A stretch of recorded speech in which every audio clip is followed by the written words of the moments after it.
आज सुप्रीम कोर्टात सुनावणी आहे, काय सांगा सर? सुप्रीम कोर्टात आज सुनावणी आहे आरक्षणाच्या मुद्द्यावर. सगळ्यात महत्त्वाचं, बऱ्याच जिल्हा परिषद महानगरपालिकांमध्ये 50% पेक्षा जास्त आरक्षण गेलेलं आहे. त्याचा तोडगा कसा निघेल काय वाटतं? हे बघा की खरं म्हणजे सर्व समाजाचं आणि राजकीय नेत्यांचं आजच्या या निकालाकडे लक्ष लागून आहे की मागील 4-5 वर्षापासून हा संघर्ष सुरू आहे. मागच्या वेळेस सुद्धा सर्वोच्च न्यायालयामध्ये हे प्रकरण गाजलं होतं आणि तेव्हा सर्वोच्च न्यायालयाने शेवटी सांगितलं होतं की ट्रिपल टेस्ट करा आणि 50% आतमध्ये आरक्षण द्या. आणि म्हणून आपल्याला माहित असेल की तेव्हा महाराष्ट्रातील अनेक जिल्हा परिषद मधील सदस्यांचं सभासदत्व रद्द झालं होतं आणि नव्याने निवडणुका घ्याव्या लागल्या होत्या. आणि त्यानंतर अनेक दिवसानंतर आता स्थानिक स्वराज्य संस्थांच्या निवडणुका घेण्याकरता सर्वोच्च न्यायालयाने परवानगी दिली. आणि ती परवानगी देतानाच सर्वोच्च न्यायालयाने असं म्हटलं आहे की 2022च्या पूर्वी जी पद्धत होती त्याप्रमाणे ह्या स्थानिक स्वराज्य संस्थांच्या निवडणुका घेण्यात याव्या. 2022च्या पूर्वी या महाराष्ट्रात ओबीसीला 27% आरक्षण राजकारणामध्ये होतं आणि म्हणून त्या 27% आरक्षणाप्रमाणे या निवडणुका घेण्याचं महाराष्ट्र शासनाने घोषित केलं. जेव्हा सर्वोच्च न्यायालयाचा हा निर्णय आला होता तेव्हा आम्ही सर्व मंडळी ओबीसीची, सर्व हितचिंतक, कार्यकर्ते खुश होतो की त्याला आपलं 27% आरक्षण हे राहिलेलं आहे, वाचलेलं आहे आणि आता 27% प्रतिनिधित्व आपल्याला सर्व स्थानिक स्वराज्य संस्थांमध्ये मिळणार आहे.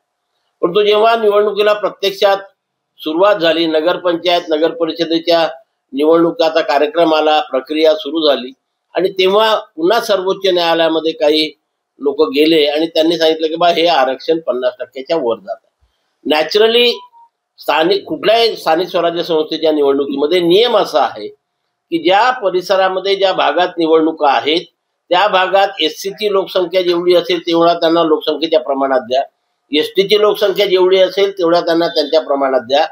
आणि जर ही एससी आणि एसटीची लोकसंख्या 23%च्या वर जात असेल, कुठे 25% असेल, कुठे 30% असेल, तिथे नॅचरली जर 27% आरक्षण ओबीसीला दिलं तर ते 50%च्या वर जाणार हे अपेक्षित आहे.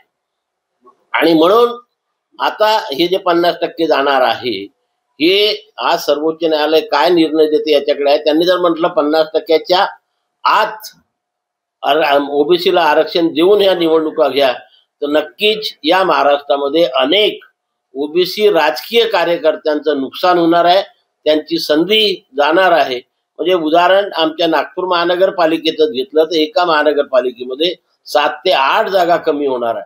अशा प्रकारे म्हणजे 29 महानगरपालिका, 274 नगर परिषदा, नगर पंचायत, जिल्हा परिषद, पंचायत समिती, ग्रामपंचायत या सर्वांचा आढावा जर आपण घेतला तर हजारो ओबीसीच्या राजकीय कार्यकर्त्यांचं नुकसान जर अशा प्रकारे निकाल आला तर होणार आहे. त्याचं फार मोठं नुकसान ओबीसी समाजाला सहन करावं लागणार. तुम्ही तर स्वतःहूनच याचिका करणार होते की कुठेतरी ओबीसीच्या कोट्यातल्या जागा कमी मिळाल्या. आता जर का सर्वोच्च न्यायालयाने ओबीसीचं आरक्षण कमी केलं तर तुम्ही पुनर्विचार याचिका टाकण्याचा काही विचार कराल का? नाही, सर्वोच्च न्यायालयाने एकदा नाही, कारण वारंवार याच्यावरती पिटिशन झालेले आहे, चर्चा, त्याच्यामुळे त्याच्यावरती पुनर्विचार याचिका टाकण्याचा कुठलाही विचार आमचा नाही. पण मी जे म्हणजे उच्च न्यायालयामध्ये टाकून करतो की 27%चं कॅल्क्युलेशन करताना जर तो फ्रॅक्शन मध्ये आलं आणि तो फ्रॅक्शन 0.50 पेक्षा जास्त असेल तर गणितीय नियमाप्रमाणे वरची जागा पकडून तेवढ्या जागा आरक्षित करायला पाहिजे. परंतु एससी, एसटी आणि महिलांच्या बाबतीमध्ये 0.50 पेक्षा जास्त येत असेल तर मात्र त्याचा वरचा आकडा घेतला जातो. परंतु ओबीसीच्या बाबतीमध्ये तो इग्नोर करावा असा राज्य सरकार निवडणूक आयोगाचा तो आदेश आहे आणि त्याच्यामुळे त्याला आम्ही चॅलेंज केलेला आहे. आज बहुतेक ती आमची पिटिशन हायकोर्टामध्ये दाखल होईल आणि त्याच्यावरती आम्ही भांडणारच आहोत. अदरवाईज त्याच्या म्हणजे इकडे हेही नुकसान आणि तिकडे फ्रॅक्शनचंही नुकसान, डबल नुकसान ओबीसीचं होऊ नये हा आमचा त्यामागील उद्देश आहे. काही ठिकाणी आरक्षण हे 80% पर्यंत पोहोचलाय. काही स्थानिक स्वराज्य संस्थांच्या निवडणुकीत अशा बातम्या येत आहेत. सांगली आणि त्या परिसरामध्ये काही ठिकाणी 67% पर्यंत पोहोचलाय.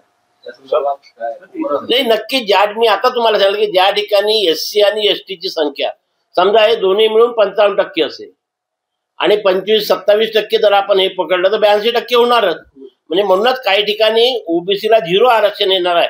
जर 50%च्या आतमध्ये रिझर्वेशन द्या असं म्हटलं तर त्याचा अर्थ तोच आहे, जे आदिवासी बहुल जिल्हे आहे त्या ठिकाणी नक्कीच ओबीसीचं फार मोठं नुकसान होणार.